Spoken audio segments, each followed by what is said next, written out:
I will put it on my computer initially, and then I can share it with you, and you can decide if you're okay with putting it on YouTube, for example. Let me. I just have one. It's nothing super crazy or anything. I'm just going to look at it. Yeah, it's fine. Yeah, put it up there. Put it on the internet webs. Okay. Would you mind starting from the top then, so I can get your intro? Sorry. Oh no. Yes. So, yeah. So what I assume most people are here for is to learn a little bit more about VOW, a little bit more about VOW engineering. I'm going to focus mostly on the engineering side of things. We do have other wonderful functions of VOW. We've got science, operations, a soon-to-be food function. I won't talk about those things in any real detail, only because I'm not the expert there. I'm happy to field questions and give my best answer. Avani will do a way better job than I will on the science, and she can probably do an amazing job on all the others as well. So between the two of us, hopefully we can give you a good answer. While it is a presentation, I really would rather it be more of a discussion. It sounds like from Jeremy that we've got quite a bit of time, and it's probably more useful for you to jump in and say, ask a question or dig into something than me go all the way top to bottom, and then you know everyone's forgotten what they wanted to ask anyway. So with that, so I've got some slides. What the slides do is talk about VOW engineering. What they don't do is talk about VOW. So I'll just talk a little bit about VOW, the company, before I put up any slides at all. So what VOW is VOW is a cultured meat company that's trying to create sustainable food that's both delicious and accessible to billions of people worldwide. So that's I just repeated our mission that we talk about daily, and that's what we're here to do. Now, with that said, I don't know if anybody's dug into this cultured meat thing at all. The truth is that it's not going to be accessible at all when it first comes about, because it's going to be really, really expensive, and the total volumes of the stuff that we can produce for possibly years, like quite a long time, is just not a massive volume. The tonnages around the world, when we start to talk about feeding billions of people, or even tonnages of just meat by itself, are extraordinary. There are absolutely extraordinary numbers, and it'll take our industry and VOW some years to get to that. So right at the beginning, we were going to have less volume, and it'll be really expensive stuff. Because of that, we're going to start our journey in fine dining. We're going to start in really, really, really expensive restaurants. If any of you have had the joy of eating at one of these places, you got to tell me all about it, because I'm not a frequenter myself. But we'll start in these kind of really high-end places, working with amazing world-class chefs to take this kind of really new food ingredient and figure out how it works best in our cuisines and in our cultures. Another point to kind of talk about just quickly about something that's different about VOW versus other alternative protein, other plant-based and other cultured meat companies. If you've ever tried an Impossible Burger, a Beyond Burger, or heard much about what Memphis Meats or any of these companies are doing, in the vast majority of cases, what they're trying to do, or already doing in some cases, is just replicating the meat we eat today as closely as possible. So they want you to look at a beef patty that came from a cow, and they want you to look at a beef patty that came from whatever their formulation without a cow is. And they want those things to be sensory experience for sensory experience the same. We're taking a different approach. We think that cultured meat is fundamentally a different technology, and in many, many, many ways a better technology. And I think it's most importantly better in all of the, in terms of its impacts on the environment, on animal ethics, and on food security, but also it's just fundamentally different. And so what we are actually trying to do at VOW is create brand new foods, brand new food ingredients. They'll still be meat, but in a much broader sense of the word.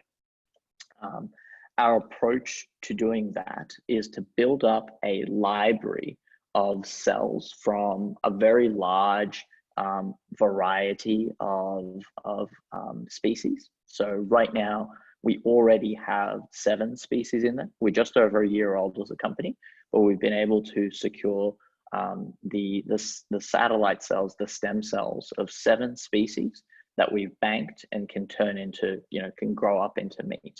And we're going to grow the number of cells of species, grow the number of varieties of foods that we can create with these species, and fundamentally kind of change what this culinary experience will look like. And this is another reason that we're working with fine dining, because we think those high-end chefs are an amazing group of individuals, group of people around the world who can take these things and actually start to create amazing cuisines and drive that influence into the broader mass market. So I said a lot just now. So before I jump into anything else, I'm just going to pause right there. So thoughts, questions, concerns for everybody but Avani, because if Avani is drilling me, I can't win that one. I've got one question. Just absolutely, Adam. Probably a silly one, but one of the first questions that pops into my mind is, what's sort of the value that you're adding by creating new meats that don't exist yet, or new sensory experiences versus creating ones that people are already familiar with? Because from my general understanding of human behavior, people are attracted to things that are familiar and that they're used to, right? And so if you go and create something that's novel, although it may have a novelty factor to it, it may have a negative connotation, especially if it's like genetically modified, or maybe not genetically modified, but whatever man-made interventions are put onto it, that probably also adds another layer of like negativity to it, right? And if you mix those two things together, it could have a bad effect rather than a good one. Absolutely. So it's interesting, you talk about kind of novelty and that, wearing off, which absolutely makes sense, right? Let me tell you something about how the food industry as it exists, like all the people who actually, sell all this food around the world, how they think about what sells in a supermarket or any other food setting. They talk about 3 things that really sell food, in terms of mass market volumes: taste, price, and convenience.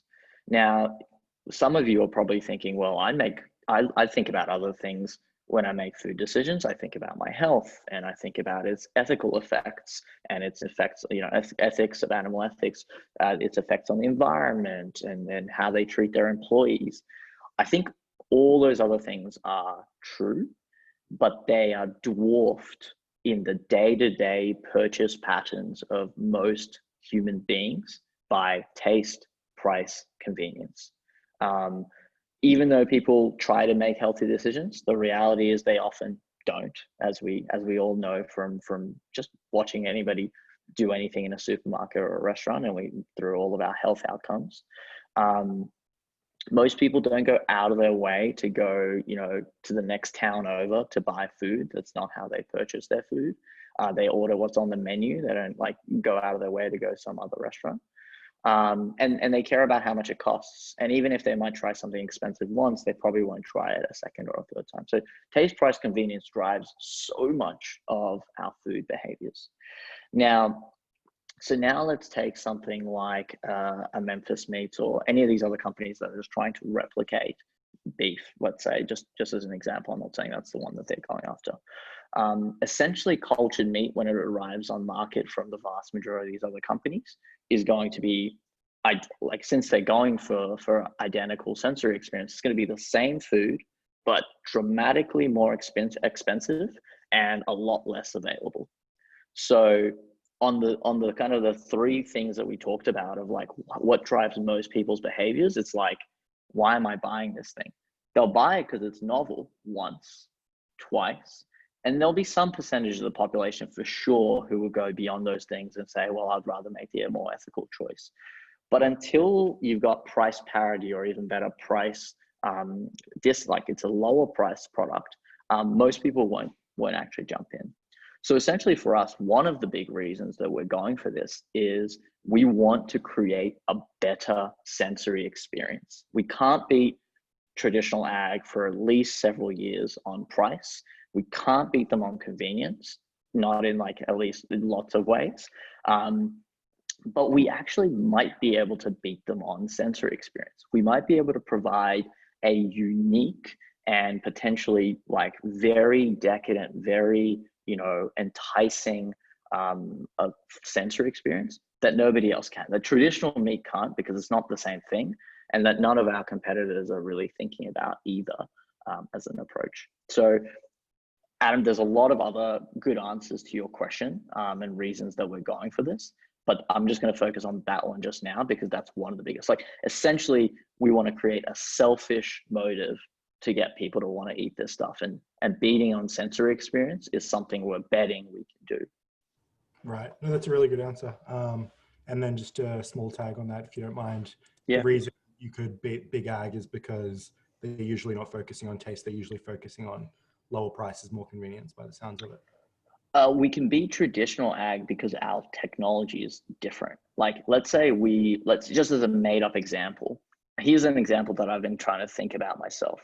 Imagine you went to the supermarket and you picked up mince, just like you'd pick up beef today. And this is down the line. I'm not saying this is something that will show up tomorrow on the market, but you picked up mince. But instead of just being just like beef, what if it had the umami tones of beef and the like decadent smell of a rasher of bacon and the melt in your mouth effects of like salmon fat? And when you cooked it, it was very hard to get to that like really dryness that you get with chicken. We just avoid that entirely. And we're doing this because we're like putting together all the best of science and technology here. We're looking at all the cells in our library, all of the different things you do in that time to create that. You just cannot create that same thing with an animal. So it's a fundamental, you cannot raise a cow or a chicken or any of these animals in any way, shape, or form that produces that amazing sensory experience. So that's why traditional ag can't compete with that proposition. Yep, that makes sense. Cool. Anybody else about any other company? So from this point on, I'm probably going to go more into engineering specific stuff. So if you got thoughts and questions around company specific, like a business approach, now is probably a great time to ask. I do have a question. Yeah, go for it, Sandy. What's the VOW's value? Like, how it differentiate to, like, say, Beyond Meat? It's kind of like a mainstream in this like red meat. And you're talking about value to the consumer? Is that what you mean by value? Or like the approach, like, because you mentioned VOW is more focused on the fine dining, like that area, but Beyond Meat is more like the burgers and fast food, that kind of stuff. It's kind of different. Yeah. So just to be clear, fine dining is our first market, not our final market. Our mission is very much to feed billions of people. So our products have to be mass market products. At the beginning, we will start in fine dining because our product will be both expensive and novel, and working with high-end chefs lets us deliver an expensive but novel food ingredient in a way that meets the market where they are, and lets us, you know, keep understanding more about our product and improving on it. Beyond that, like Beyond is obviously a plant-based company, so they've been able to get to market with a cheaper product from day one. We are a cell ag company. We're fundamentally on a different kind of technology path. Of course, there's some substitution there, but we're approaching it in a different way because we've got a different product. Someday they will probably sit next to each other in the supermarket, and consumers will have to make a decision on which they want.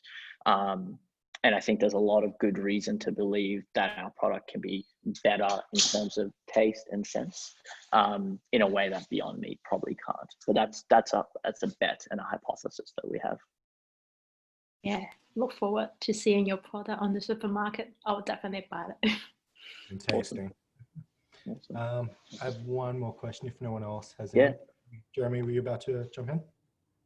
No, you go for it. Okay. I was just going to ask, so I understand that obviously if you tailor towards fine dining restaurants at first, they're willing to pay more because they have more money, they can charge more. what's the vision long term of how you're going to reduce costs down the line so you can scale? Yeah, definitely. So there's quite a few different ways we can make it better. I'll talk about three of them, and the three important ones. One is simply scale. There's a lot of things that we are just figuring out, and the whole industry is just figuring out on how to do this stuff. Most of that stuff is not fundamentally expensive from a first principles, like, you know, growing cells is expensive in terms of their inputs. It's simply like, we're building this piece of infrastructure for the first time, and at 1 liter scale or 10 liter volume scale, that's dramatically more expensive per kilo of product than a 100,000 liter tank. So there'll be lots and lots of economies of scale to be gained here.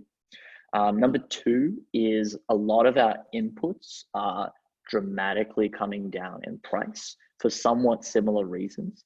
And another reason other than scale in the industry is also some of our inputs. The ones I'm talking about are things like recombinant proteins, so proteins that are created in a yeast or bacteria that's been designed to express it. Those have been historically products that have only gone into the pharmaceutical industry, which has very, very, very different requirements to the food industry. They're essentially optimizing not for cost at all almost. They're only optimizing for quality control. And there's a big, big difference between trying to create a drug, a therapeutic versus food. And there's a lot of very good reason, including already dramatic falls in the price of recombinant proteins, to believe that as a food industry, these prices are going to come down dramatically. So some of our key input drivers are coming down. And there was a third one, and I've lost it in my head. Will I be able to remember it? Oh, another one is our own cell biology and improving that. So things like cell doubling times. So we're starting with like, can we just get any way to get this cell to grow and then to differentiate into the muscle cells that we need, for example. But every single day we are learning a lot of things about those cells and how they can be kind of induced to produce more meat for less input. And there's a lot of drivers on the biology side of things that have not at all been kind of pushed down yet. Right. That's awesome. So basically a combination of like economy of scale and just advancements in the biology behind it. Absolutely. Cool. Got a question about when you get to scale, what's in terms of being able to feed billions with protein, another option is single cell protein from potentially genetically engineered bacteria that would probably have a far higher input to protein conversion ratio. What do you see it as almost that's for the people who have very little money, and then the step above that would be potentially buying lab or cultured meat like VOW, and then above that maybe there's a few people, super rich people, who can afford a real cow?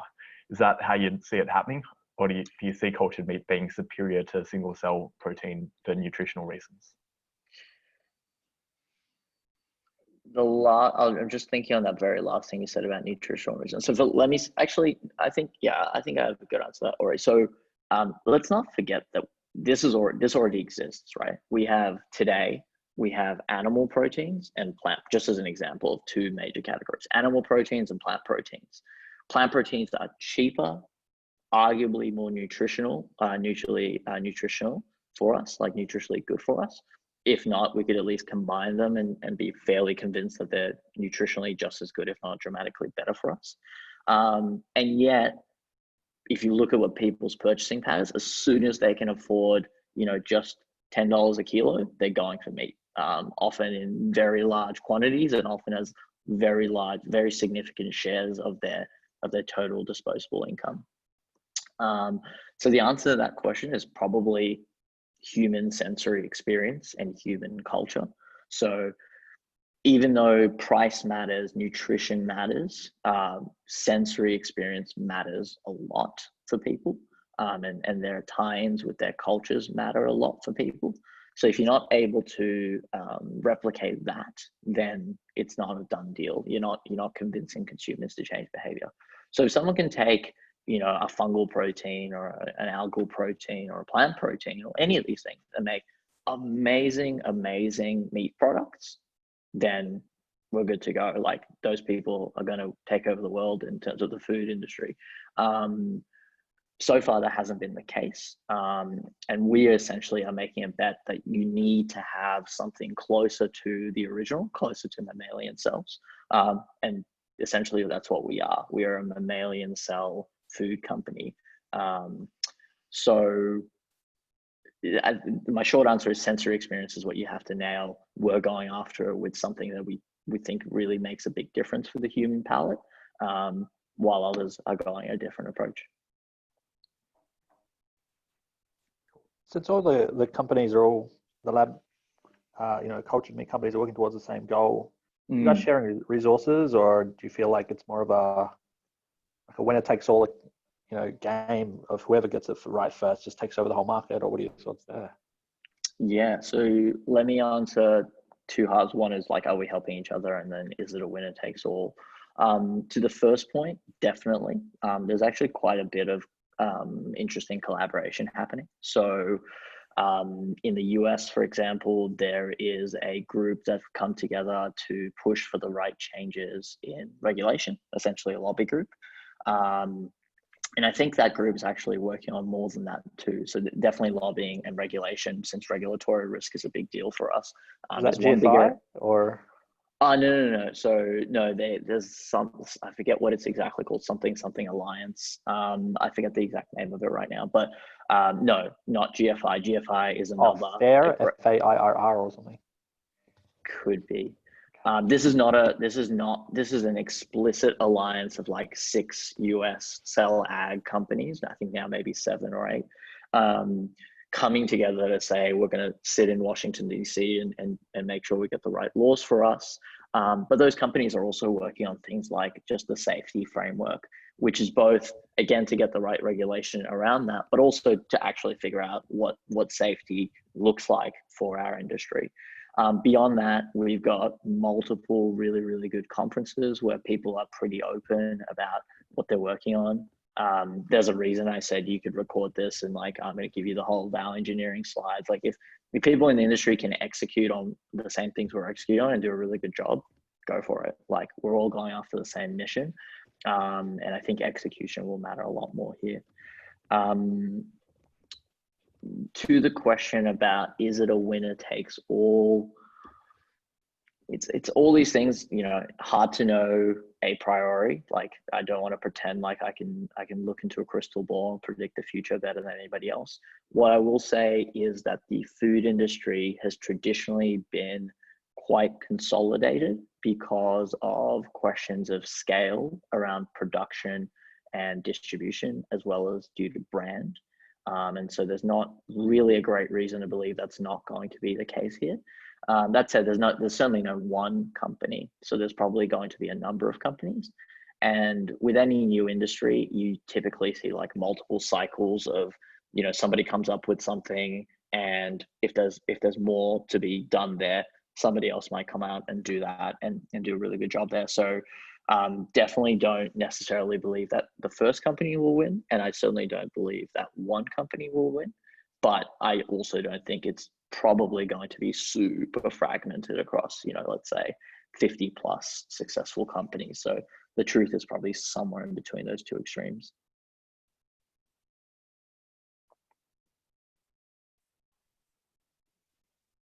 One other question, unrelated to meat. What about cultured dairy? It's a thing. It's already, people are going for it. Cheese?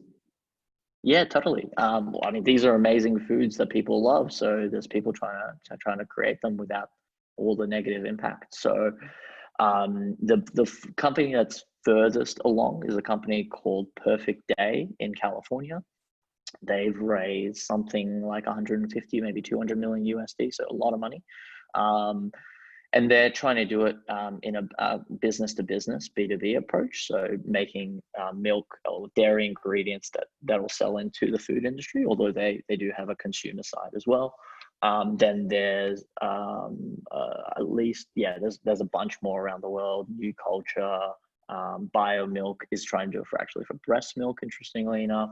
All kinds of stuff. So yes, absolutely. There's a bunch of people doing that using recombinant methods with yeast, typically.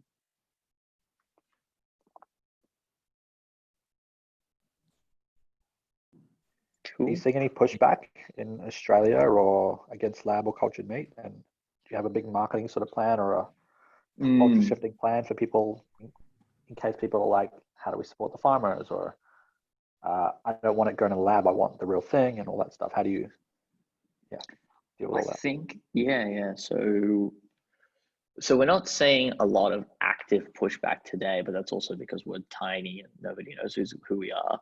And we're in our own bubbles. I think it's undeniable that cultured meat and just a lot of alternative proteins in general are very polarizing. Food is very personal and very culturally sensitive to people for all kinds of evolutionary reasons that you can probably all guess. So there will be pushback, it will be polarizing. Our approach at VOW specifically is not to actively antagonize or attack traditional food producers. I don't actually, morally speaking, I think the people who are doing that stuff come from a good place in a lot of different ways. And the foods that we eat have entered our diets and entered our world for good reasons in their time. I think probably now we're seeing the limits of that and the very negative impacts of that, especially at scale. But yeah, so our job is to just produce really amazing food. As far as the Australian context goes, the reality is that we are a premium food exporter, and probably we're not going to be the worst hit. Like ideally, like really if we were going to try and like attack and remove some part of the world, it's industrially produced meats, like, you know, really, really confined, high density production systems. Those are most prevalent in places like China, the US. Sorry, I should have put the US first because they're the world leaders in this. I didn't mean, but also China, Brazil, and that's who we're really targeting. Australia, with its much more extensive grazing methods, is probably less directly in our headlights. But of course, I'd like a lot of this stuff to go away for all kinds of good animal ethics and environmental reasons at some point in time.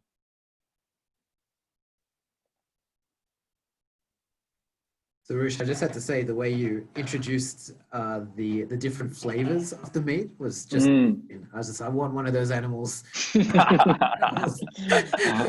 Awesome. So yeah, did a great unicorn job. Burger. What's that, Jeremy? Sounds like a unicorn burger. A unicorn burger, delicious. Unicorn burger. Rainbows. Yeah. If anybody has access to a unicorn, then we can make a unicorn burger. That's all we need.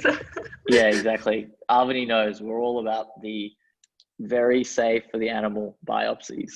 Oh, fantastic. So yeah, the unicorn will be able to fly afterwards? Absolutely. Fantastic. All about unicorn welfare. Cool. Well, maybe we'll jump into the engineering stuff because now I'm a little worried we might run out of time. Jeremy, what time have I got till? It's 6:43 right now. 7. Oh, sorry, Joey. I don't know if it's Joey or Jeremy who's running the show here. Jeremy's the master of the time. Okay, master of the time. Time Lord. You have 35 minutes to go. Okay, that's actually plenty of time. Okay, well, how about I'll jump into the engineering stuff. If there's more questions around the rest, we may have plenty of time at the end, and you can ask about anything. And also, I'm always available for questions later as well. Cool.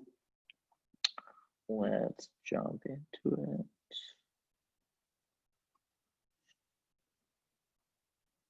Cool. Nothing wildly embarrassing in my Chrome. Good. Cool. All right, how does that look to everybody? Yep. Awesome. Cool. That's not the start of the presentation. Cool. Poor Avani, who has seen all of this, so she'll get a do-over. She's probably forgotten it from the first time anyway, so it might be okay. Yeah, so as always, questions along the way, just stop me, just to say something. I don't see everybody's video, so you'll have to say something, or ping the chat or something. Cool. All right, so we've been talking about VOW as a company. Now let's talk about VOW engineering, like the team within the team. So we have a fundamental belief here at VOW about our engineering team. So we believe that in-house engineering can dramatically expand our capabilities, accelerate the pace of what we're doing, and ultimately be like a linchpin, a critical piece in achieving this huge mission that we're talking about. This isn't a belief shared by the vast majority of companies in our industry. I say startups there only because I thought if I said big companies, people would be like, yeah, but that's the big companies. I'm sure the startups will have figured it out. So lots of companies are using technology off the shelf. They might have smaller engineering teams really focused on key areas like bioprocess, but having a more multidisciplinary engineering team, including things like software and mechatronics in-house, is not something the rest of our industry is sold on. So let's talk about why we think this is a really, really important. Cool. So concretely speaking, that belief I just talked about, what we're talking about is if there's menial information work being done by members of our team, let's do it instead with software. If there's menial physical work being done by our team, let's do it with tools and hardware. Let's capture and process and make use of the data that's being generated all across our company. There's so much data being generated from the second we take that first biopsy from an animal all the way through to that sale to a consumer. There's so much relevant data there that we can dig into, and we have to find a good way to actually pull that together.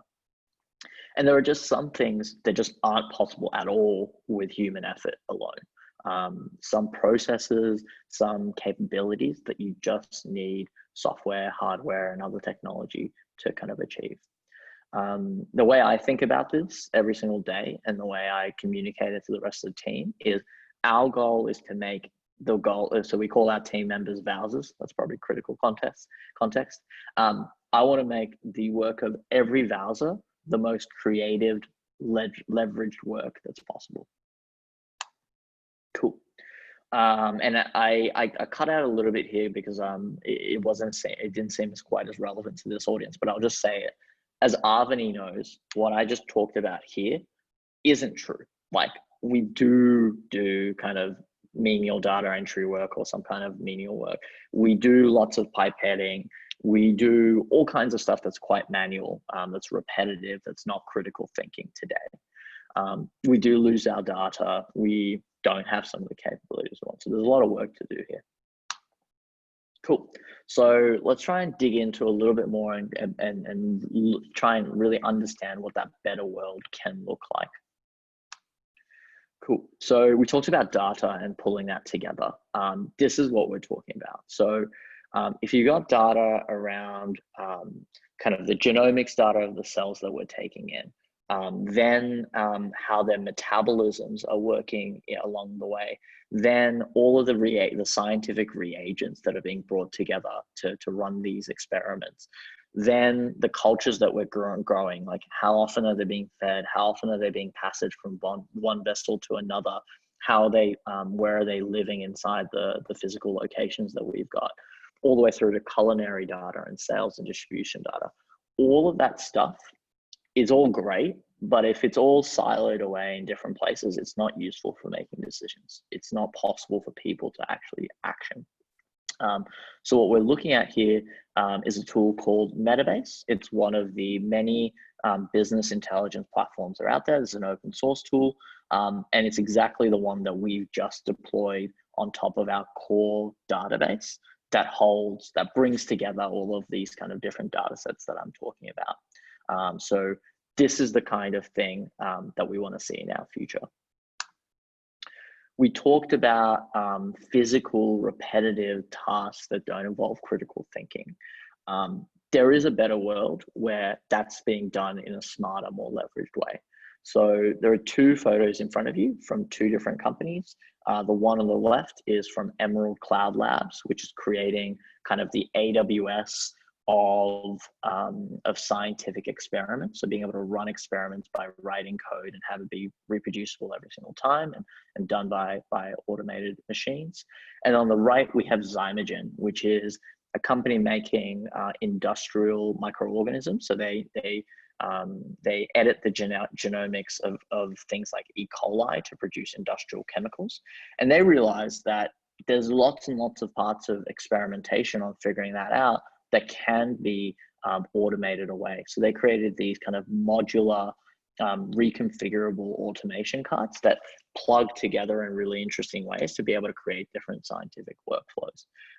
This is the kind of world that we're trying to get to, but for cultured meat, for our problem at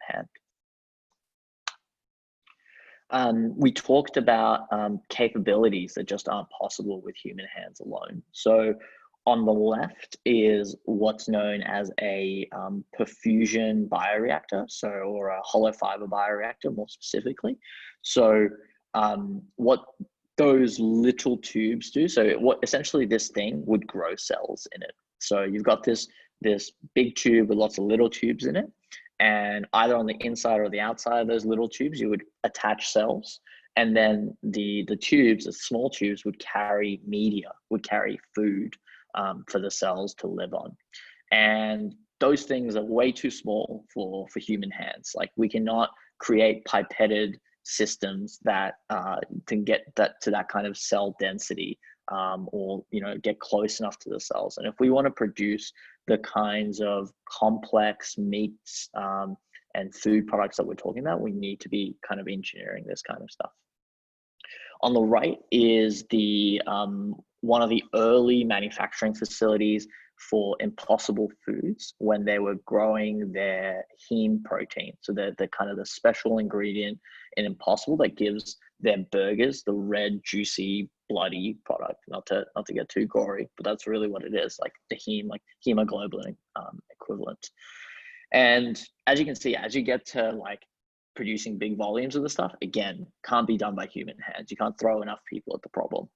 You really, really need to start to think about changing processes, and those processes require some custom engineering at least. You can't just rely on off-the-shelf stuff.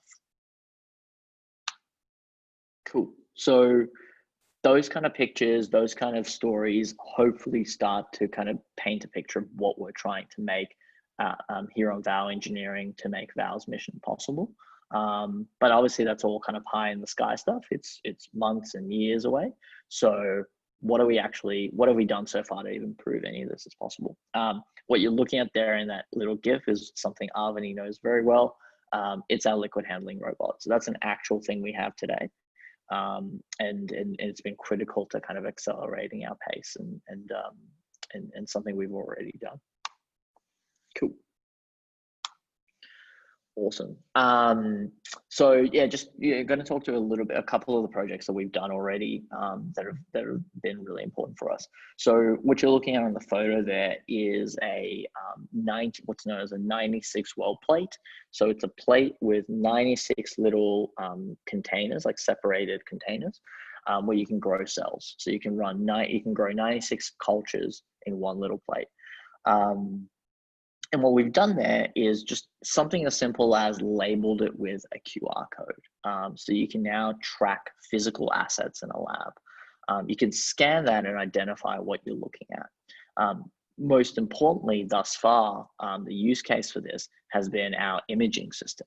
So what we've done is set up, and we'll talk a little bit more in detail later, but I'll give the brief explanation now. So we've got a microscope and we've mounted a camera on top of it, and that's connected up to a Raspberry Pi. That's also connected up to a QR scanner.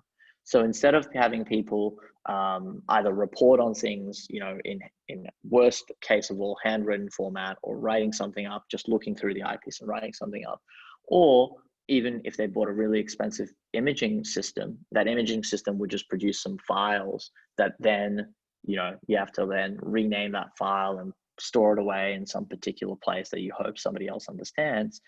Instead, we've created an automated system where you scan that QR code, you look down the eyepiece until you've got what you got, you click a button, and it goes in the system cataloged against that particular culture.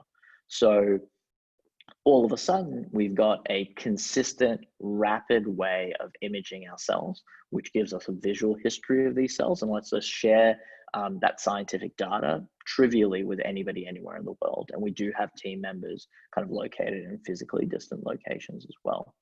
So this was one of the kind of the first systems that we shipped. Cool. Another example, so there is an open source piece of software called ImageJ. If anybody's ever done any kind of image processing in science, you would have heard of it. It's a fantastic piece of software. It does lots of really powerful image processing. But it was designed to be a GUI application, like lots of point and click, because that's what a lot of academic research is about. It's like one-off bespoke stuff. And also there's not a lot of kind of software involved in those industries often, or not the kinds that we're thinking of. What we had though was we had dozens and dozens of these 96 well plates that have now been imaged. And we've got thousands of images sometimes that we want to analyze in rapid fashion. And that was not a capability that you could do for what's known as multi-channel imaging, essentially looking at 2 colors at a time with off-the-shelf software. So we went out and built it. And by doing so, we're able to get consistent quantified results around questions like what percentage of our muscle cells are fusing successfully into fibers, or I've got this cell population, what percentage of it is actually the kind of muscle stem cells that we would need these to be. So again, moving away from relatively slow bespoke science to more rapid, reproducible, leveraged science is the goal here. Are you expressing GFP or something in the cells to be able to distinguish between the myogenic purity, for example, or is it doing it via absorption? Yeah, I believe in Avani, actually, Avani, jump in. We are looking for a specific protein that is expressed in myogenic cells. So we can like target that protein with something that is immunofluorescent and then look at that signal. Oh, yeah, cool. Yeah, with an antibody, right, Avani? Cool. But the GFP technique is something we've looked at as well, and in the future that could be what we can quantify as well. That'd be a cool angle. Glow in the dark meat. Yeah, we probably wouldn't sell to consumers. Cool. I wanted to just kind of pull together some of those systems, and I pulled this straight out of not somebody else, like our deck, but another deck, because he did a good job of explaining it. But I want to talk about kind of how these pieces also come together to really clearly show that leverage again. So something, for example, we really want to do is when we want to know what can we add to our media, or what can we change about our media so that our cells grow more rapidly. And this goes all the way back to what we talked about with cell doubling times. The quicker these cells double, then the lower the cost of this food product. And so a relatively standard approach on how you do this is, you get those 96 well plates or a bigger vessel even, and you would change the media to be some changed media condition that you'd expect. And then you would take a sample of that and you would look at it under a microscope on what's known as a hemocytometer. So essentially like a grid on a slide, and do a cell count, a manual cell count. So you would look at that and say, okay, in this sample, we've got 9 cells. Now extrapolating that, we can say that we've got this many cells in our vessel. That's a very slow, very manual, and as Avani can attest to, very physically painful exercise on your hands, on your eyes, on your back, all of it. And we estimated this, that for an N of 3, so for like for three conditions, you could do it in about 5 hours, which is really expensive. So that's about an hour and 40 minutes per experimental condition. What we did at VOW to kind of change that up and get to a better world is kind of combine a lot of these pieces. So absolutely, the experiment was designed with automation squarely in mind.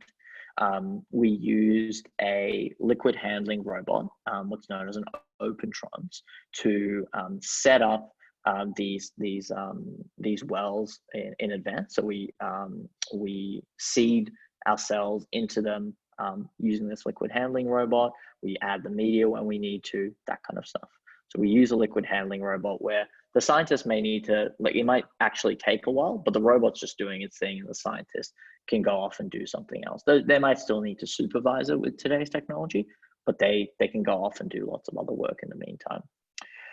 Then once that's all ready, they can now image it, and instead of counting this with a hemocytometer manually, instead they just rapidly image it, and then they put it through that software that we talked about a couple of slides ago, and we can get those cell counts.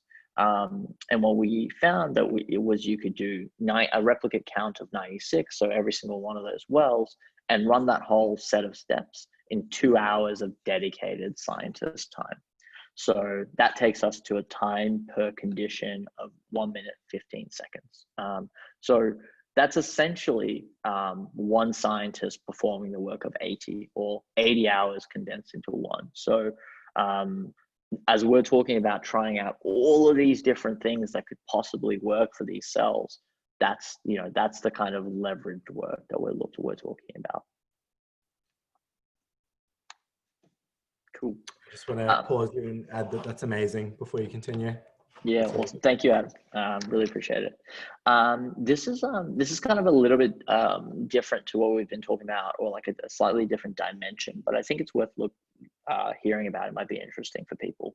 So another reason that we're kind of doing in-house engineering ourselves is simply because of cost. And we know how important cost is. Even in our R&D, it's important. But a lot of these things would carry over into our production as well. So it directly feeds into that cost per kilogram of meat as well. Because so much of the technology that's off the shelf that exists in this space came from life sciences, it came from pharmaceuticals, it is all extraordinarily expensive, like really, really expensive. And not for reasons of this can't be done cheaper, simply for them being measured as an industry on a different dimension and not being super cost sensitive. So that whole system that we were just talking about, including the engineering time, cost about $11,000. And I can't remember if we did this analysis in AUD or USD, so consider them relative. I can't remember. But $11,000, including my time. And you can see, like, a lot of it is just engineering time. What you do if you were trying to buy this stuff off the shelf, if you were like, I don't want to be writing code in house, I don't want to be building hardware inside house, I'm just going to go out into the market and buy something. The liquid handling robot would cost you $230,000. A lot of the service and even things like software is hugely expensive. Like every single one of the things that fits it. A lot of things in science are what are known as consumables. So they're like disposable things, like, for example, the pipette tips, and all those things are hugely, hugely expensive. Then the imaging system would cost $4,000. So with all of this stuff put together, it's about $330,000. And I want to stress that this is a pretty conservative take. You can easily spend more than that on the industry approach. And we were pretty conservative in how we came up with our $11,000 number. And not only that, what you get at the end of it is not actually optimized for your business. That Zeiss system is going to, again, produce images that are just like files showing up on your computer, no longer cataloged against your cultures, or no longer able to be pulled into a more sophisticated data system. So again, that siloing effect and that lack of consistent workflow starts to bite you as well. So yeah, so this is just like an interesting take on some of the kind of cost related drivers of why we're doing this as well. Cool. So hopefully we've now talked about, you know, the big vision, some of the stuff we've shipped already, and kind of proof points. And now I just want to talk a little bit about kind of what we've got ahead of us. Cool. So as of today, and you know, we're constantly kind of learning and reevaluating, but as of today, these are the kind of like 4 big buckets of stuff that we need to be working on as an engineering team. On the far right side, is the most kind of standard stuff in an industry, is like all of the IT and security stuff that every good business needs to build, especially as we start to build our own facilities. If anybody knows amazing IT people who are just like wizards with work, you know, with technology, and love to just kind of set up any old technology system, let me know. We'd love to know about those people and bring them in, because there's lots to do there. Things like backup power and laptop management and space networking build out, security trainings, all that kind of stuff. But I'll focus on the kind of more custom engineering side, on the left 3. There's kind of those 3 big buckets. So number 1 is data systems and data science. So we have a system called Stockyard, where we have started to bring together all of these key data points across our core business. And there's a lot of work to still do there to turn that into a like fully comprehensive system that's capturing all of our key processes. We do lots and lots of fascinating image processing and statistical analysis, and that pipeline is all very, very new and immature still. Like, it can become dramatically more sophisticated and impactful. We need to be building dashboards and key metrics, including around unit economics, so that every single member of the team, when they do something, when they run an experiment, they make an engineering decision, they make a sales decision, any of these things, they can tell immediately what impact that had on that cost per kilo meat price. And there's a lot more here. These are just some examples.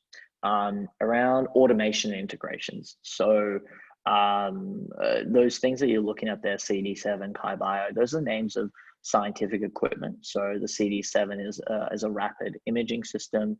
The KaiBio is a bioreactor. So essentially when you're growing cells in a 3D volume, liquid volume. And these systems, we don't want to build ourselves if we can avoid it. They're fantastic systems in some cases, but we still do need to bring them into a connected workflow. And this goes back to like those images of companies like Zymergen. Like, lots of the pieces of equipment, robotic equipment in there already exist, but bringing them together into a well-configured system that's integrated together requires real software chops, real hardware chops, real engineering chops. So lots of that stuff. And then sometimes we'll have to build stuff ourselves. So for example, it's very possible that cell culture automation of like growing and passaging cells may not be something we can readily get off the shelf. And so we might have to just pull that stuff together ourselves with some engineering chops. Biomanufacturing. So there's a lot here. So some of it will be around kind of the monitoring and data systems of biomanufacturing, but it's also some probably custom equipment as well. So a really good example is probably our second stage bioreactor, where the cells are going from dividing rapidly to being differentiated into mature muscle cells. That's something we're probably going to have to create ourselves. So a good example of something that we'll need to be developing as an engineering team. I'll pause there. Questions, thoughts? Sounds like a lot of engineering. Do you have a lot of budget for this, or are you hiring a lot of engineers over the next few months? What's going on? I mean, Tharun, it's only 7 p.m, so I think I should be able to get at least a couple of dot points done by the morning. No, really, really good question. Really good question. It's a lot. It's ambitious. It's a lot. So let me tell you this. Our founders are, you know, as bought in, if not more bought into this stuff than I am. So they definitely see how core this stuff is to our vision as a company, as our ability, our capabilities as a company. We'll bring on people, like amazing people, like a decent number of people, and work on all of the highest value projects from kind of, you know, top to bottom, highest ROI to lowest ROI. I don't know how far we'll get and how quickly that'll be, but I do know that there's so much we can do. And yeah, and I think it's better for us to be really ambitious about this stuff than say, oh, well, we can only do a couple things. I think to answer your question, there will be a solid team. They will be working fast and in the highest priority way. So I think, yes, we can get a lot of this done, if not all of it done in a reasonable time frame.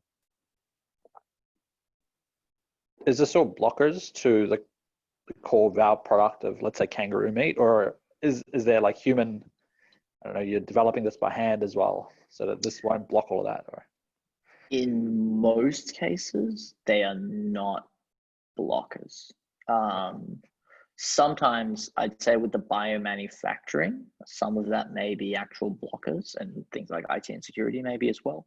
But in terms of better data systems and data science, better, like, you know, more automation, usually not blockers. And actually, I don't mind that at all, like in terms of being able to do it manually first, because honestly, if we don't really deeply understand the manual work, we probably can't effectively automate it either in many cases. So it's actually really good for us to try some of these things in a more naive, you know, quick and dirty fashion, and then be like, okay, now I see where the pain points are. Now I understand where the slowness comes from. Let's target those things. But yeah, in many cases, not a blocker to the business, just like purely additive.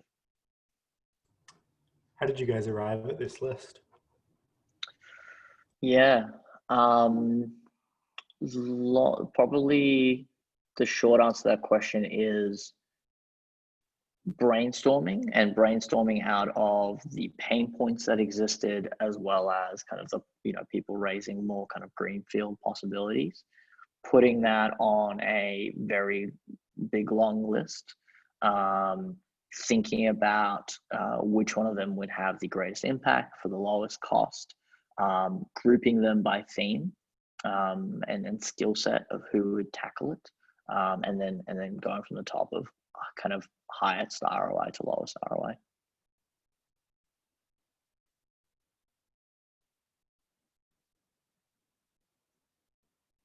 Awesome. Well, I'll keep moving on. I'm not sure there's actually much left. That might be the last one. No, we've got Stockout V2. Yeah, we'll click through to it. So this is a little show and tell. Probably won't seem super impressive, but whatever. Let's have a crack. This was really the reason I picked this as a show and tell as opposed to anything else is really because it made more sense at the time for the other audience I was giving it to be totally honest. But you know, it's still a show and tell of a real software system. So why don't we click on it? Cool.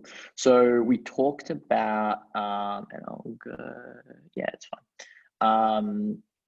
I'll talk about, so we talked about having a core data system where lots of our data lives. So that's the latest version of that is built on Postgres, and the backend API is built on TypeScript. And then the front end web app that users who are doing any kind of data entry are interacting with is built on a tool called Retool, which is literally just a drag and drop tool for building React front ends. And so that's what this is. So sorry, I got the video blocking a little bit. You choose your email. So I'll choose Soroush, and you can capture any new stock that we've got coming inside into the organization. This is like scientific reagent stock. It's a little slow right now. I'm not sure why. I promise it's not this slow normally. It might be my browser actually more than anything. Yeah, it's actually just the browser sticking. If I go to the top again, if you'll ever let me go to the top again. Let me, yeah, I can't. The browser's frozen on me. The demo effect is real. Come on, demo gods. Okay, okay, seems to be good. Nobody move. Cool. So you've got scientific reagents that have come through the door. You can enter that. You can say, oh, I've just gotten this antibody primary and it came from Argent Scientific, and I've got, each one's got 100 microliters.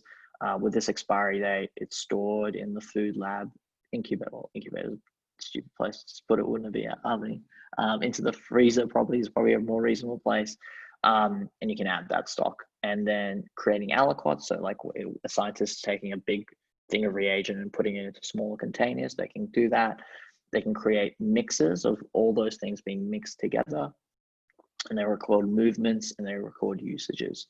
And this is one way, not the only way, how we bring that data into the system so that we can dig into it. So a really concrete example of why this is useful is simply like we are doing more and more experiments every single week, and therefore we are going through more and more scientific reagents.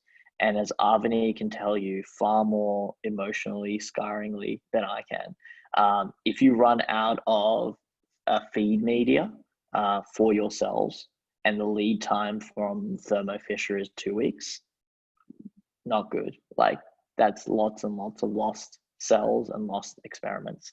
So this is simply like, you can take something like this and create a dashboard out of it. Not something we've done yet, simply for like, we're working on it. But absolutely the core data that can make that possible. So what we're going to do is build this in something called Metabase. So that'll now look at the Postgres database and be able to show you all the stock levels and give you alerts and all those kind of things. So yeah, I won't even bother showing the V1 app here, but the V1 app essentially covers a lot more data. It covers our cell cultures, it covers our dry stock, it covers our biopsies and scaffolds, and all that stuff is going to move into this system so that we can all be integrated in one place, and we can start to dig into it in really, really important and effective ways. And I think, yeah, that's all I've got. That's all we've got.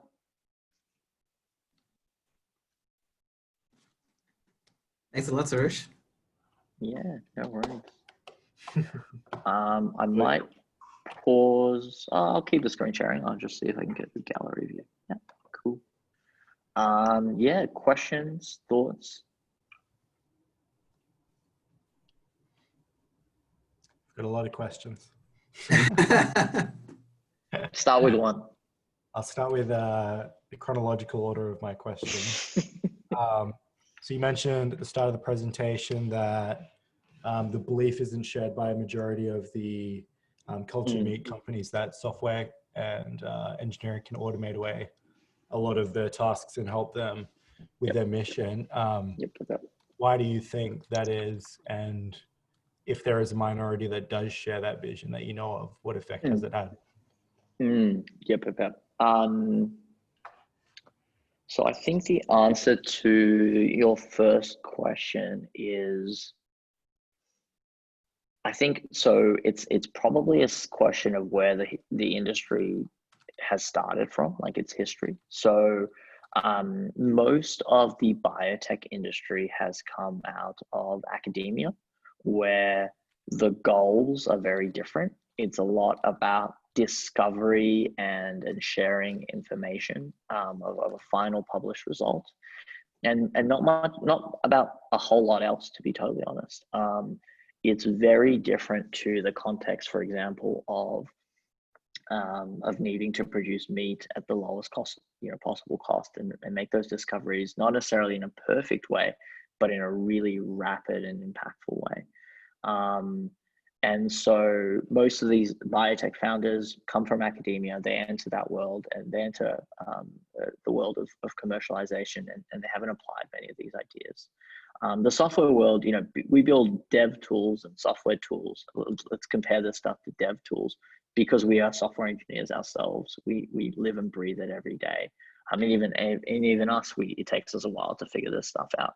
So I think it's just really just an early part of the industry. I think we'll wake up in 20 years and see that every single biotech company has table stakes, is using a lot more automation at every part of their process, from R&D all the way through to production and commercialization. What was your second half of your question? There was a second half to that question. I was just making an assumption, which was you said the majority of them don't do this. Yeah. So in Before you answer cultivate, that, sorry, I just want to be the time cop here. yeah. And so we've got time for one question. One Okay. more question after this. Maybe just because there's only one question, I'll first open it to the floor, and then we'll come back to you, Adam, if there are no other questions.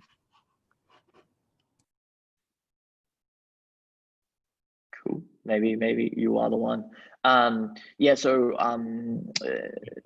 there's not.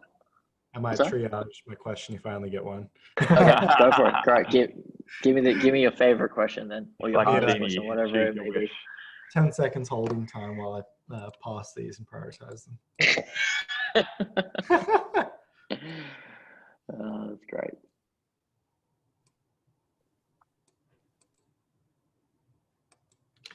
A hard pick, but I'm going to go with how much of the success of the engineering within VOW do you think will be attributed to the software versus physical engineering?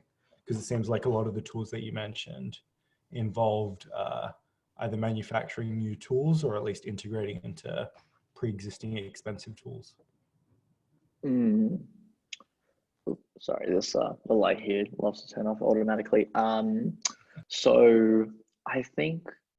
So here's what I think. I think software is likely to give us the highest ROI. So there will be a lot of really good software that we ship that has a lot of impact.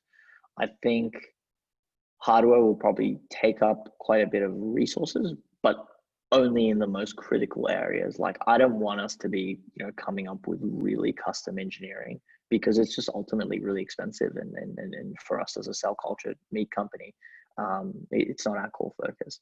That said, it's going to be necessary sometimes.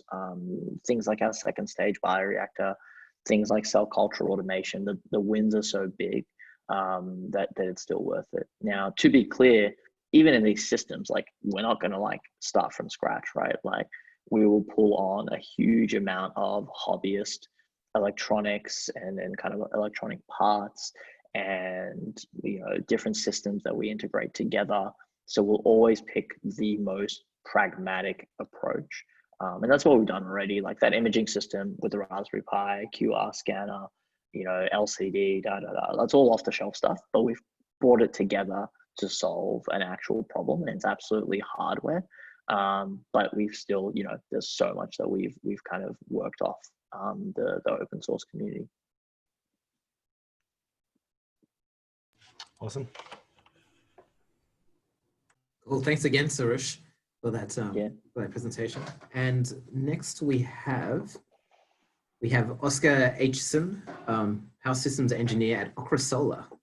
Oscar, you there? Hey guys, how's it going? Good, thanks, Oscar. Sweet. Yeah. Sorry, I came in a little bit late, but I think you guys are recording this, right? So yeah, I'm keen to check out the first half of Soroush's presentation. All right. Get this screen share in action going.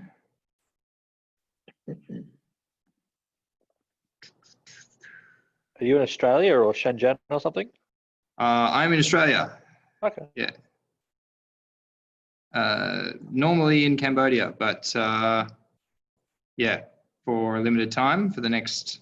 Well, I have been here for several months, but I'm going back to Cambodia next month. So, getting back to it. What's in Cambodia?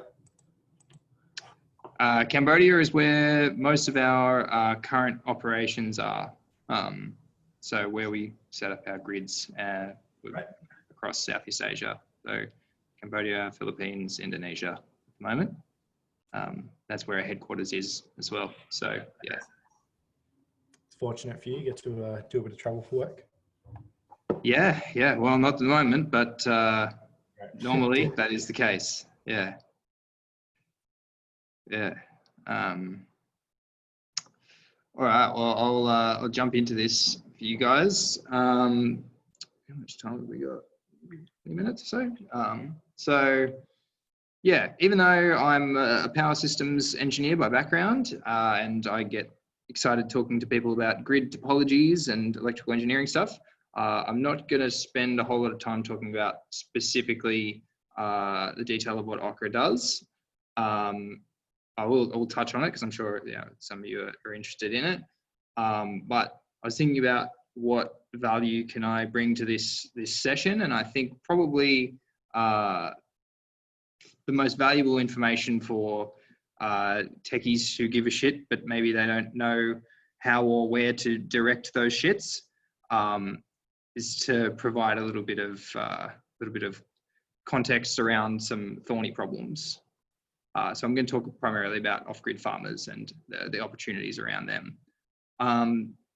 So obligatory who are we slides that I've lifted from another presentation.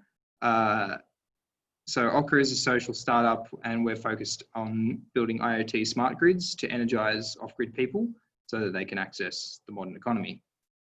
And why are we doing this? Because there are around 900 million people around the world that currently don't have access to electricity, and utilities aren't really getting there either, primarily because trying to get electricity out to this last mile village is very, very expensive by just extending the normal grid. So right now there are some cheap and simple options for providing electricity to these villages.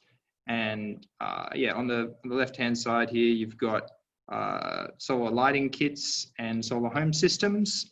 And those are relatively cheap, easy to install, and they work well, but they don't provide a lot of electricity. It's really just enough for lighting and phone charging, pretty much. And on the other end of the spectrum, we have AC mini grids, which is usually a centralized bank of solar panels and batteries, and then distributing power lines out to the households.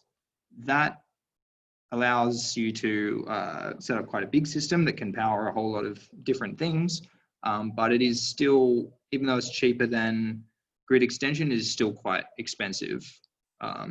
So where we come in is to really try and sit in the middle there and plug the gap by being a solution which is still cheap and easy to install, like a solar home system, but still allowing people to climb the energy ladder, as they say, and access more power than they've been able to so far.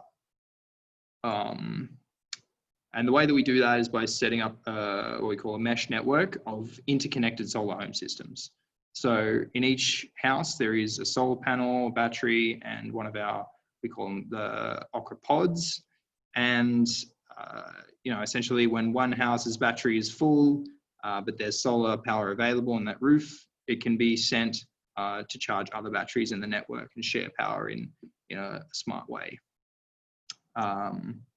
And what this means is primarily because we've done this in such a way that it's using what we call extra low voltage DC mesh grids, our distribution costs are very, very low. So as a result, we can do this, we can set up equivalent amount of energy at around half the cost of an AC microgrid. So this just makes it ultimately actually affordable to get energy out to these remote villages across primarily Asia and Africa. And what we're ultimately trying to do is create a full suite of hardware and software that really just allows these utilities to go into these communities, set up Okra microgrids cheaply and easily, and more importantly, over the long term, operate it and maintain it really cheaply and easily, and scale it up over time. So increase the capacity as people demand more and can pay for more electricity. So what does all this have to do with farmers? So as I mentioned, 900 million people have no access to electricity. Most of those guys are farmers. They rely on farming and fishing for most of their income, and they're kind of doing it more or less the same way they've done for the last 100 years. So, yeah, as I'm sure you're aware, it's not just limited to off-grid, but farming income is very seasonal, and I guess it's even more risky in an off-grid scenario. A rice farmer, for example, they might get more than 50% of their annual income in a single month. So this might be around like $1,000 for a Cambodian rice farmer that's got to last them for another 6 months. So that really introduces like a huge amount of risk and uncertainty. And the result of that is that most families are working multiple jobs. So in the off season, they might be driving tuk-tuks, going to construction sites, doing day labor, running a small shop like this guy in the photo here. So even though the businesses of the poor actually have quite a lot of potential for growth and quite a lot of return on investment, most farmers are not putting that investment in and doubling down on their farming productivity. Most of them are spreading their risk by doing the minimum possible and then working a whole lot of different jobs to diversify. So what that means is there's a whole lot of latent opportunity there for massive gains to be made in farmers' income and their livelihoods, but there are a lot of challenges to overcome. And I think that's where tech can come in, not to solve all problems, but certainly to solve a lot of them. So I'll talk a little bit about, I'm going to talk mostly about opportunities that exist around providing electrical appliances, but there's certainly a lot of non-electricity related opportunities. So just cover them off quickly. So, you know, things like better fertilizers, switching to higher value, more niche crops, education on better farming practices, fintech, like insurance products or more tailored financing, cheaper financing that can access these remote communities. All of these things are massive areas of opportunity that need to be explored more. But in terms of electricity, first of all, starting off on the very basics, incredibly simple things can vastly improve the livelihoods of off-grid farmers. So just a mobile phone, which allows them to coordinate with buyers and allows them wider access to different markets, and lighting to extend their hours of work so they can do tasks like this guy is on one of our grids who is making fishing nets for a living. As one of his many livings that he does. And so the first generation of off-grid solar products that I mentioned before, solar lighting kits, do a pretty good job of filling these very basic needs. There's hundreds of thousands of these out across the world now. But we really want to take that to the next step and extend it to new applications. So one of the areas that is interesting is agro-processing. So I've thrown up some stats there. 65% of the world's food energy comes from rice, maize, and cassava. And particularly in like subsistence farming communities who are not making huge amounts of food, they're processing it by hand and using it for their own subsistence. So there's 250 million people involved in this work every day. So if we could free them from that burden, that's equivalent to freeing up the entire labour force of the UK. So it's a huge amount of labour, human effort that is going into processing by hand these crops. So electrical agro-processing allows them to transform their raw agricultural output into higher value products. So I've just taken rice as an example here. Normally, rice is farmed or extracted from the fields in a wet paddy. It needs to be dried out. Once it's dried out, then what results is like the grain with a husk on it. You put the grain with a husk through a huller that separates the grain and the husk, and you get brown rice. And then you can put it through a polisher to get rid of the brown outside bit and give you white rice. So if off-grid farmers can have access to this electrically powered equipment to do that processing, they can create higher value products from their farming output. And there's a bunch of other similar kind of machines that can do jobs outside of rice, you know, like I mentioned cassava and maize and stuff like that as well. Another area that electricity can help farmers is doing the jobs they're already doing faster or easier. So a simple example there is water pumping. This is a photo from one of our grids where we've set up a water pump that enables farmers to water their crops, much more effectively than before when they were just like basically bringing buckets from the nearest well.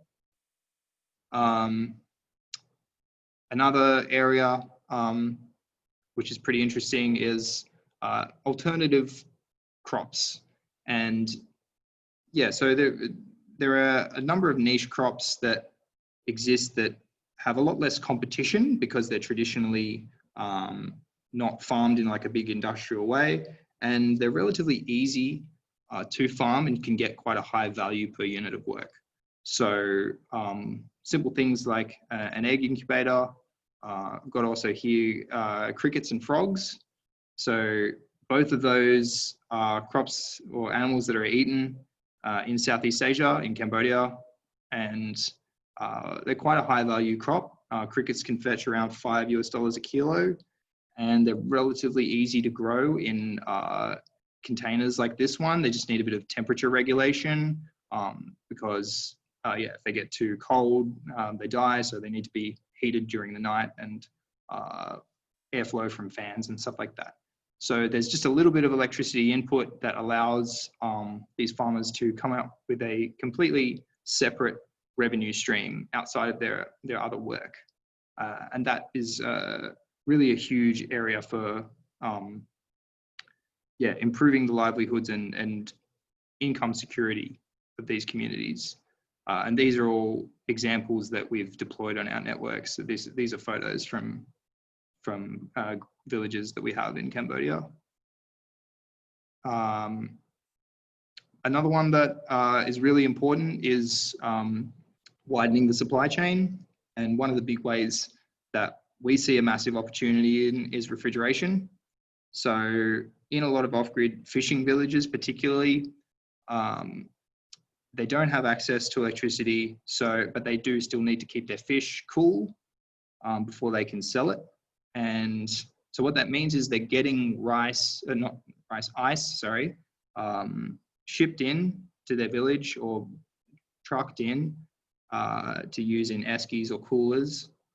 And that's a huge cost to them. So having electrically powered fridges and freezers removes that cost, and it opens up new markets for them. So like if a fisherman has refrigerated cold chain to get to the market, then that really frees them up to not have to sell those goods immediately. They can choose their buyers a little bit more carefully. And that's one of the challenges that I'll talk about towards the end. Oh yeah, next slide. So yeah, I covered a whole lot of areas of opportunities. But the biggest challenges that I mentioned here, electricity, obviously. So this is an area where we try and come in and address the issue by providing access to electricity that's affordable and reliable enough. But outside of that, they've got a whole lot of other challenges too. So roads might either be not good or not existent. Same thing with mobile networks. Fundamentally, and this is, this is true of a lot of communities. Fundamentally, they're a small population. They don't have wide access to different markets for their goods. So what that often means is for farmers who don't have the ability to transport or process their goods, they are restricted to a very small list of buyers. Usually, like in the case of rice, there's one guy who comes around during harvest time and buys everybody's rice. So your choices are to sell to him or nothing. So yeah, that's one of the massive challenges that can be overcome. And another challenge there is that the margins can often be quite thin between processed and unprocessed goods, particularly if you're in a super competitive environment like rice in Cambodia. So it's a lot of people doing rice in Cambodia. So, opening up different options through like these alternative farming methods is a key way to address that risk. And I guess fundamentally, the difference between an off-grid farmer and a farmer in the developed world is, in the developed world, we have a whole lot of things that are supporting us in our efforts: reliable infrastructure, trusted institutions, a social safety net if things go wrong, that are really not present for these guys. So what that means is there's huge opportunities in each of these areas to come in and provide better services and vastly improve people's lives. So I guess like the conclusion that I'd want to say and the ask for you guys is, get involved in this space. Like it needs talented people to innovate and tailor solutions to the off-grid environment. And fundamentally, these are the guys who are going to be hardest hit by climate change because they have the least ability to cope with it. So just really encourage you guys to consider this space as an area of huge opportunity and huge need for techies who give a shit. Yeah. Super cool stuff. Thank you, Oscar. Yeah, cheers, guys. Any questions for Oscar? Yeah, Oscar, and I certainly obviously don't know exactly what stage of the business you all are at, but I guess my first question is like, what's been the reception for this stuff in terms of your farmers? I do know, having talked to some other people who've tried to create not same businesses, but similar markets, that, sometimes the people with that, is so close to the brink, it's really hard for them to embrace any kind of change, as you can probably imagine why. But I'm just curious what the reception's been for your products. 100%, man.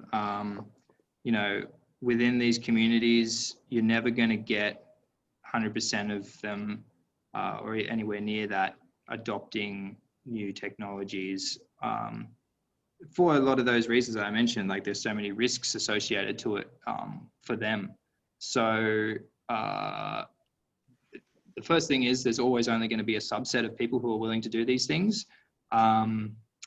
The second thing is, we've tried to come up with some ways to package it in a way that removes a lot of the risk. So for example, like the refrigeration stuff that I mentioned, in the Philippines, we came up with a model which is prepaid energy payments bundled with appliance financing. So they pay a rate per day for their energy and for the freezer, and they pay that freezer off over 2 years. And because they're paying it just on a day-by-day basis, and they can choose at any point, like, I can't afford it today, I'm not going to pay for it today, means the energy isn't available for that day, but it's still letting them kind of access that. And we found that kind of method really works because it just addresses the big concern that people have, which is like, oh fuck, I'm going to spend like 3 months salary on this fridge. What if I can't make my money back on it? Yep.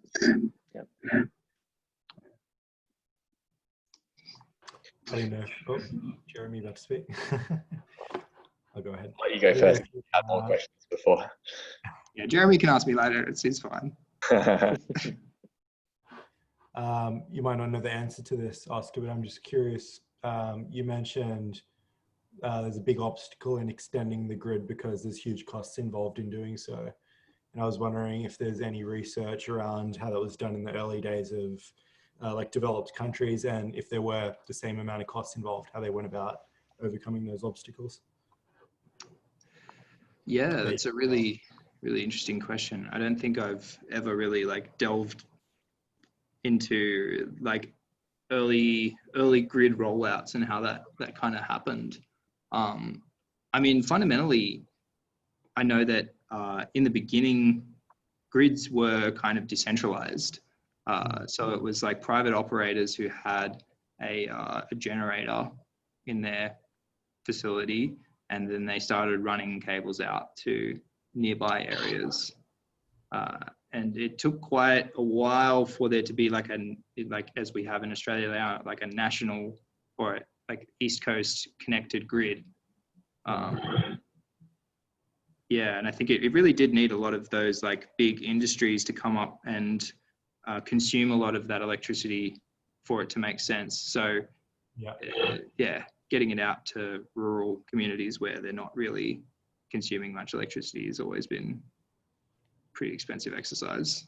Yeah, my best guess based on what you said would be that the people that rolled the grids out early probably had capital, right, and they could buy generators and connect them together, whereas the communities you're dealing with, they just don't have the capital to do so. Yeah, exactly. Potentially. Yeah, for sure. Do you guys see this scaling up to, like, for people in these communities, would they start approaching the energy consumption levels of us? Like, or what would it take for that to happen? Or what are your thoughts there? Yeah, it's a great question.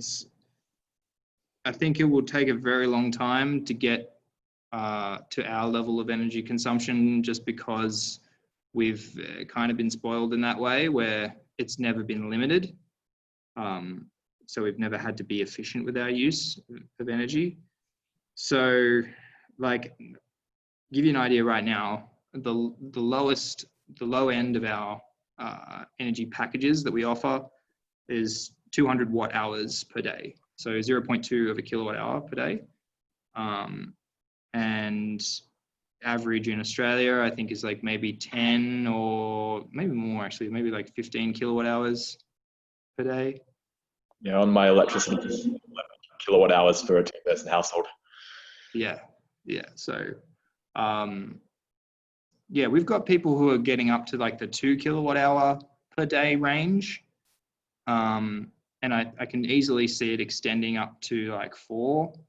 But there's a big gap from 4 to 12 or 15, right? That's where you start getting, air conditioning systems and, a whole lot of modern appliances in every single house. And I think it's going to take quite a while.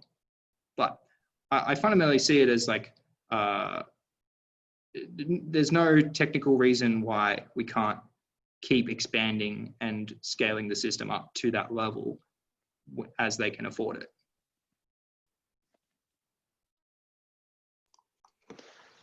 Oscar, I was curious about with the low margin for processed goods, does that mean that it's probably not viable for one farm to get one of those threshing machines and polishing rice polishers? Would it be more at a community level that you might have one communal system?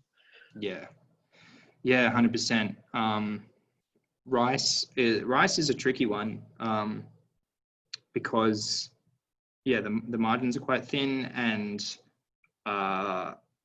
everybody needs the machine at the same time because they're all harvesting at once, and the machine is then sitting idle for another 6 months or so because harvest comes at one time.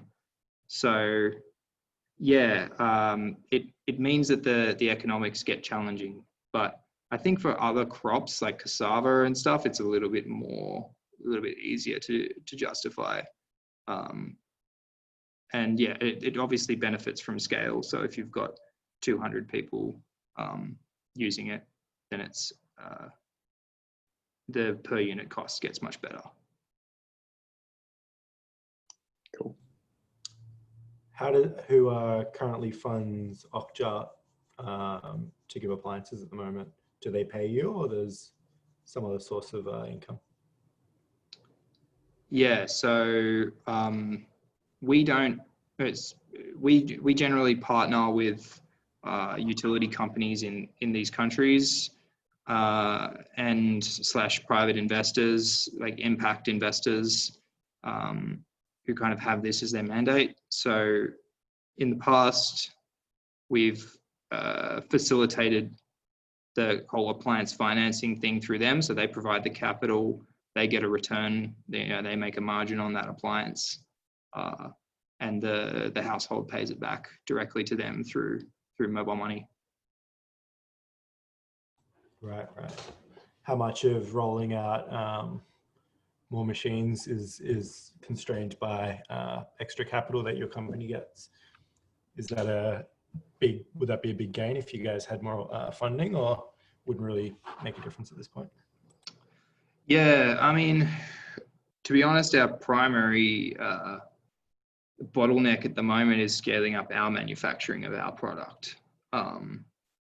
So yeah, we've gone from prototype product to next generation, like mass manufacturable product, and we're starting to make that in the hundreds, but we're trying to go from making it in the hundreds to making it in the thousands and the tens of thousands. And then, yeah, that's been our biggest barrier to date. And so we haven't hit that like lack of funding ceiling on projects. I think there's a shitload of money out there for people, for bankable projects. People want to invest in infrastructure projects, in projects with physical assets, if the return can be shown to be there. So yeah. All right, we got time for one more question before we wrap up. So who's I've got one for Oscar. Oscar, I'd love to hear just kind of like so far. So how long? This is not the question. This is the lead up to the question. How old is your company? It's 4 years. 4 years. And I'm curious, in 4 years, what's the level of traction that you've been able to get? Like, can you talk to some numbers that talk about, how far you've been able to get with this? Yeah, so I'm like in operations. So my metric is how many households we energize. So we're up around about 270 now. That's awesome. So yeah, in a couple of hundred, like around about 14 villages in 3 countries. But yeah, so we're trying to get that into the thousands as soon as possible. And like I said, manufacturing's been our bottleneck up to now. But yeah, like in terms of customer interest and sales and everything, the potential is there. We've got contracts lined up to do this in thousands. In Philippines in particular, COVID kind of fucked that up this year. But yeah, the traction is there. Customers are there. They're willing to invest in it. And yeah, we've managed to win a bunch of like competitions and grants that's really helped us with our fundraising. So yeah, we're just really trying to smash the hardware development, which is by far the hardest part. Gonna have to mark this video as not safe for kids now. In case there are any any 10-year-old technologists that exactly who give a shit. Also, is the name of your group literally is it's yeah. You can beat me after in the recording, man. That's awesome. Alrighty. So next up is our job shout outs. So do we have anyone that's looking for work or anyone that has a position that they want to fill? Soroush. Yeah, I'm looking for a job. This VOW place is kind of a drag. No, I'm kidding. Thank you for giving this shout out because I totally forgot about mentioning it. But yeah, we are very actively searching for engineers. So the job post that we've got up in our first hire will be in software engineering with a focus on back-end software engineers. So check out our website, vowfood.com. If there's a way to send it out, I'll send it out to the meetup. So that's number one, but then we'll very soon also be hiring mechatronics engineers, a kind of like a general technician who can do the IT and potential lab tech work as well as data scientists. So those will come up, and even before they've come up, more than welcome to kind of message me and we can start to have those early discussions about where we're headed there. Great, thanks, Soroush. I probably already made it clear that I applied for the position at VOW. I think there's a unread message from Adam in my LinkedIn inbox. Yeah, take a look. Obviously, I know a lot more about the company now based on everything you've said today, and it seems really interesting. So if you're happy to discuss more about it, we can talk, but maybe you're after particular skills that I may or may not have, or to be clear, I have not reviewed your application, so don't be worried about it. No. And I just want to clarify that I did not stalk you to the meeting. I was like, oh no, he's attending now, I can't attend. No. Yeah, and on our side as well, also looking for a few key positions. As mentioned, manufacturing. So got manufacturing experience and you're interested in kind of leading our manufacturing efforts in Shenzhen.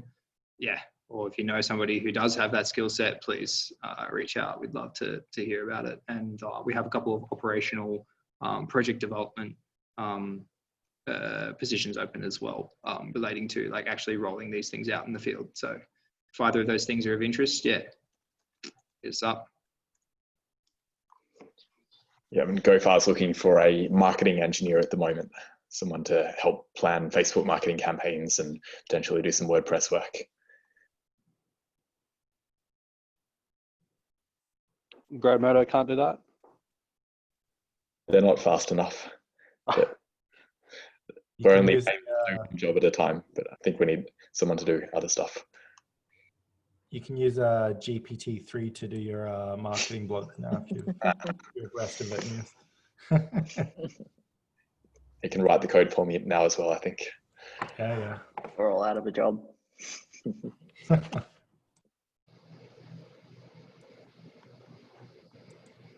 Awesome. All right. All right, I think that's a wrap. Thanks for coming, everyone. Thanks for hosting the event. Thank you, everyone. Oscar, really enjoyed the presentation as well. I did not know anything about microgrids in the emerging world, so thank you.